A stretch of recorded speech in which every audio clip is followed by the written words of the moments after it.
Age of Men is over. The time of the Orc has come. All right, hello YouTube, welcome back to the Goblin King YouTube channel.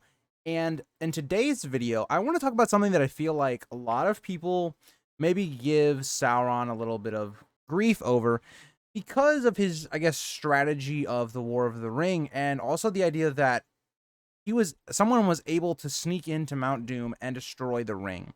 So in this video, I want to kind of go over in total, like, what was Sauron's plan and how did he adapt from the war in the Second Age with the Last Alliance, and how did that impact his plan in the Third Age, and kind of how all of the pieces came together for Sauron to really be able to win this war quite easily. Not just like winning it, but easily.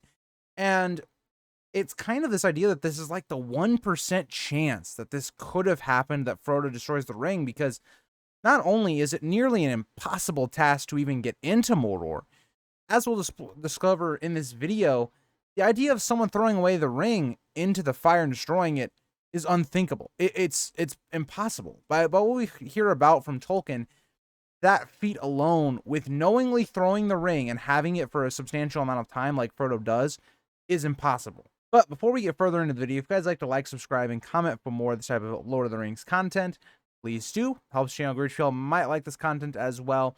And let's get into the video. So I want to talk about, why did Sauron initially lose the War of the Last Alliance? Now, the thing that was Sauron's downfall in that war is that everyone kind of came together. Like, we saw High Elves, we saw the last remnants of Numenor with Elendil and Isildur and Anarion. So again, we saw all of these kind of come together. We also saw another thing that goes very under the radar. There actually was a contingent of Moria dwarves there as well. So you had this idea that kind of the free peoples of Middle-earth band together, and their overall combined strength is what takes down Sauron. So when we get to the Third Age and we see what Sauron's plan is, Sauron is trying to make all of these kingdoms as separate from each other as possible. When we look at Sauron, some of his planning and his initial planning phase before he reveals himself, Sauron is trying to repopulate a lot of the passes in the Misty Mountains. So, for instance, we look at Gundabad, or if we look at the Red Horn Pass and stuff like that, even think about, for instance, when The Hobbit happens, and we see how Bilbo and the company of dwarves are ambushed by goblins. That was the point. Sauron was trying to make it this idea that it's hard to get from the western side of Middle-earth to the eastern side, where there really was the safest path was to go all the way around to the south, way out of your way. So what this does is it makes communication a lot less, and it makes a lot of isolated pockets. And we even see this within the main story when Gandalf or even Elrond is talking about all of these. Everyone has their own individual pocket that they're dealing with some sort of threat, right? Where when Boromir at the Council of Elrond is talking about how they're fighting the most of Sauron's force, and Aragorn kind of refutes this, like, we're fighting our own evils here in the north. That's true, because that went into Sauron's strategy when it comes into what he was thinking about doing, because he learns, and he says, okay, let's not have this happen again. If I'm going to lose a war, it's not going to be because everybody gets together and gangs up on me. I'm going to put pressure on all of these different areas that they have to worry about their own homes before they can actually worry about mine and Mordor.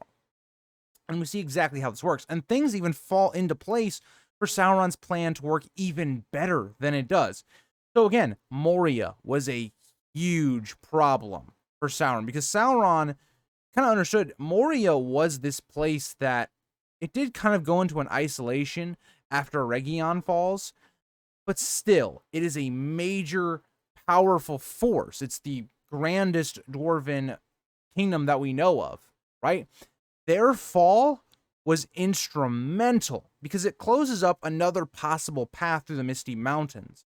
It also weakens the dwarves a ton, and we see another thing that isn't even in Sauron's control that helps weaken the dwarves even more. The war with the dragons, Smaug taking out Erebor. The dwarves are getting even more and more crippled to the point where they become less of a threat to Sauron. And again, we see this idea that everything is falling into place for Sauron. When Sauron is then able to more or less corrupt Saruman, and I think Saruman did have his own objectives and was looking at it kind of how I think anyone that knew all the information would, that as time grew on, Sauron's position only got stronger. And Saruman being maybe an uneasy ally to Sauron, even if he's not an ally, he's against the free people, is good for Sauron. Because now we talked about, well, how do you get to the western side if you're coming from the east, or the west to the east? At this point, the safest path was the Gap of Rohan. You would go through that southern part. And now even that is difficult. So when we look at the Fellowship and this big idea, right? It's the whole thing of the first book, right? After they get to Rivendell. How do we cross the mountains? How do we get to the east? And now you think about, okay, well, why do we come to this idea that so many people do not understand other cultures? Rohan, when we get to the Council of Elrond, there are people like Gandalf and Aragorn questioning, are they in league with Sauron? Because, again, we don't see a lot of communication between kingdom to kingdom to kingdom. That just isn't a thing anymore. Everyone's kind of spread out in their own little factions. And we already know that dwarves, for one at this point, aren't too social outside of people with like Dale, right? They're not like outwardly very social. And you come to this idea, right? And you even look at what Sauron does and where he positions his forces. He positions forces that can attack Rivendell, right? He has forces in Dol Guldur that could be used as a launch point to attack either Lothlorien. It could be used to attack Mirkwood. And then you also have these eastern forces that are going to be able to attack Dale and Erebor.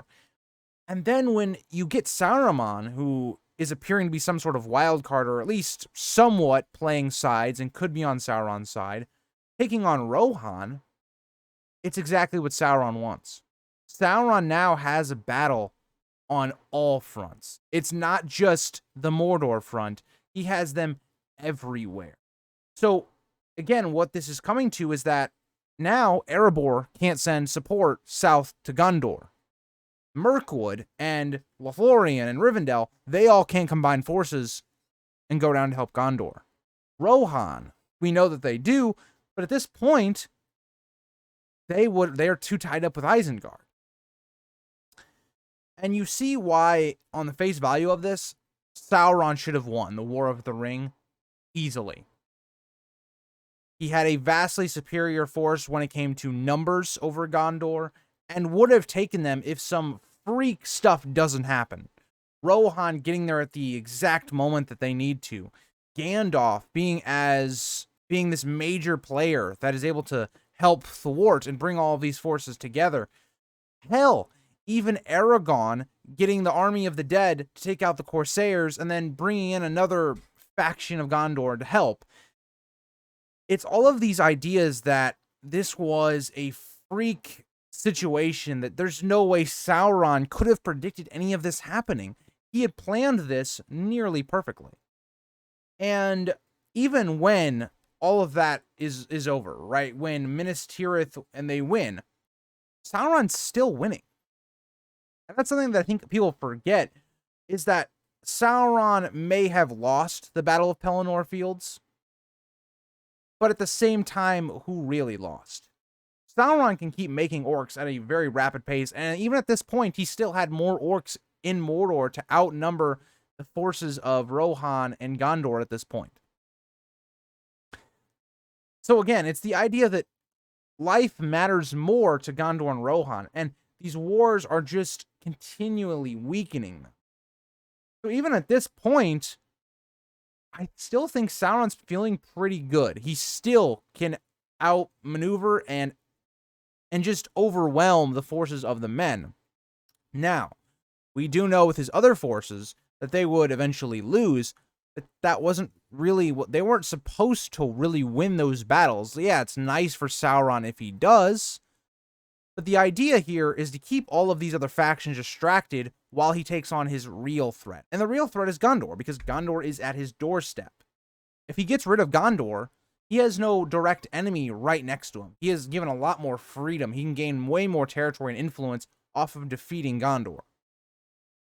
And if that would have happened, say Frodo doesn't somehow get through Mordor, and then somehow freak accident again doesn't happen with Gollum falling into the lava with the ring, Sauron still wins. So, then you point to the other point of this is, well, why isn't Sauron guarding Mount Doom more strongly? Because that's really the only thing that can undo him at this point. And I think to Sauron's credit, it's it's impossible to throw the ring away. Frodo is this person that resists the ring to a degree that nearly no one else in the story could have, outside of maybe someone like Bilbo. And yet, he cannot throw the ring into the fire. So what does that tell you? That this is just so unlikely to happen that Sauron doesn't need to do that. And in Sauron's mind, I think Sauron, you're probably thinking, if someone does bring the ring into Mordor, that's even better. Because Sauron knows they're not going to be able to throw it away, and if they put it on their finger, they're as good as dead. They just deliver the ring to Sauron. It's kind of what Gollum is kind of saying, where it's like, don't bring the ring to him. Now we know that this is the only hope the free people have, but it's almost a suicide mission. And when you look at this as well, and we have to remember, Sauron kind of believes that the ring is probably in Gondor, because that's kind of the logical choice. When they're talking about the Council of Elrond, and they're talking about what they should do with the ring, one of the biggest things that like Glorfindel kind of mentions is that we can't take the route that's the easiest. We have to take the route that's unexpected, that gives us some sort of advantage. And that is trying to destroy it.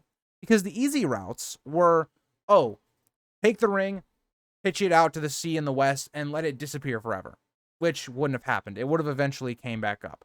It was a Middle-earth problem. They would have just sent it right back. And it would have been discovered, and we would have just delayed the inevitable.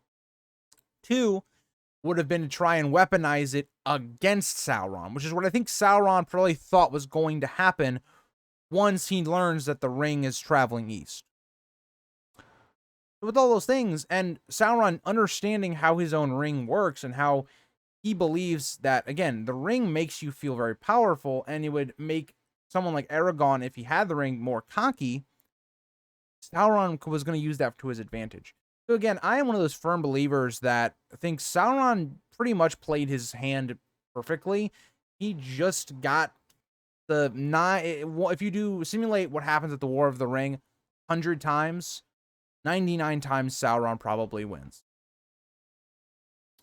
And that's the end of the video. Thank you guys for watching. I've always wanted to do a kind of a mini video on Sauron's strategy during the War of the Ring, because it's a very fascinating topic. Because Sauron is not this just... He's kind of portrayed in the movies just this all-seeing figure that kind of works in the background, and to a degree that's correct, but Sauron is someone that is a character. He learns and adapts and understands what he did wrong and how he lost in the Second Age. But let me know what you guys think, and I'll see you guys all in the next one. Bye, guys.